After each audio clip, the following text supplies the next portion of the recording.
Northern Iraq, isolated, inaccessible.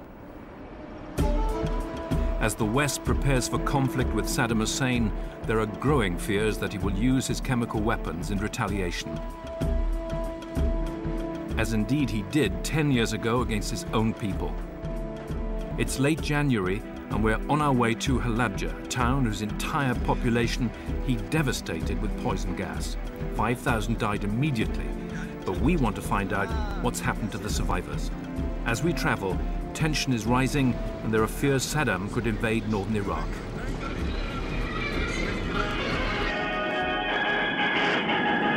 Iraq and the UN are in conflict again over weapons inspections. The Americans say they'll act alone if necessary. The British say there'll be no backing down. The weapons the UN inspectors are hunting are those used against Halubja. 10 years ago, I came here for dispatches and found the first forensic evidence that Saddam had used poison gas against his own people. He used the Kurds as a testing ground for his new chemical weapons. I'm now returning with Professor Christine Gosden, a leading medical geneticist from Liverpool University and a medical advisor to the British government. We want to find out the long-term effects of these weapons on civilians. Christine, we're coming up to the last Kurdish checkpoint before the Iraqi positions, and this is probably as near as you want to get to the Iraqi line. We're not going to go beyond the border at all, are we?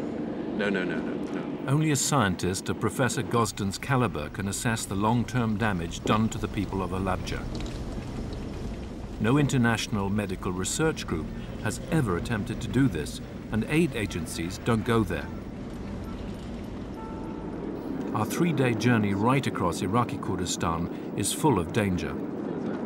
We've asked a number of men, scientists, to come with us on this trip, and they've refused.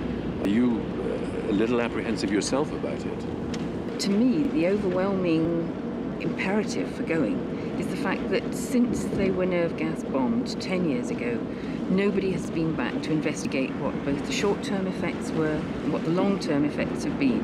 It's the first time that women and children, in other words, the civilian population, have been exposed to nerve agents on this scale. There are many lessons to be learned, and we have to try and learn them, even if it's 10 years after. At the moment, we're under the protection of the Kurdistan Democratic Party. The Kurds are deeply divided, and in recent bitter fighting, 1,000 men were killed near this road. However, all the warring factions have given us armed escorts.